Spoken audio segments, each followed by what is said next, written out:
అందరికీ నమస్కారం అండి. ఈరోజు వీడియోలో ట్రెడిషనల్ రెసిపీ కుడుములు ఎలా చేయాలో చూద్దాం. దీనికోసం రేషన్ బియ్యాన్ని బాగా కడిగి ఎండలో ఆరబెట్టుకోవాలి. ఇవి బాగా పొడి పొడిగా ఆరినాక మిక్సీలో ఇలా రవ్వ కింద చేసుకోవచ్చు. పిండి ఉంటే జల్లించేసుకోండి. ఏదైనా గిన్నె తీసుకుని గ్లాస్ బియ్యపు రవ్వకి 2 గ్లాసుల వాటర్ వేసుకుని స్టవ్ మీద పెట్టి కొంచెం మరిగినాక ఇలా అర గ్లాస్ బెల్లం వేసుకున్నాను. మీరు మీ తీపిని బట్టి వేసుకోవచ్చు. ఒక చెక్క కొబ్బరి తురుమును వేసుకోవాలి. పచ్చి కొబ్బరే వేసుకోవాలి. ఇవి ఇలా మరిగినాక బియ్యపు రవ్వని ఇందులో వేసుకుని బాగా కలపండి.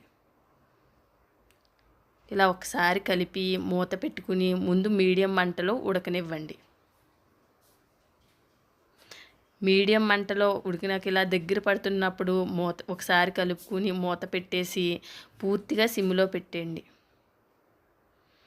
ఇలా పొడి పొడిగా అవుతుంది, ఉప్మాలాగా అవుతుంది. ఇలా బాగా ఉడికినాక దీన్ని చల్లారబెట్టుకోండి.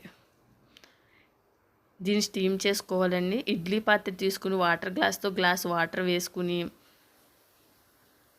ఇలా 2 రేకులు పెట్టుకుంటే సరిపోతుంది.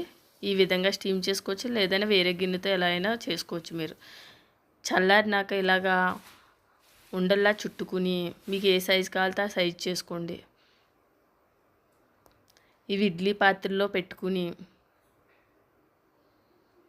మూత పెట్టి 10 నిమిషాలు స్టీమ్ చేస్తే సరిపోతుంది.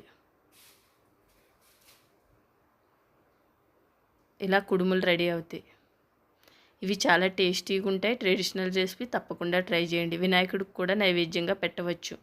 అంతేనండి. ఈ వీడియో మీకు నచ్చినట్లయితే లైక్, షేర్, సబ్స్క్రైబ్ చేసుకోండి. సబ్స్క్రైబ్ తప్పకుండా చేయండి. Thank you for watching.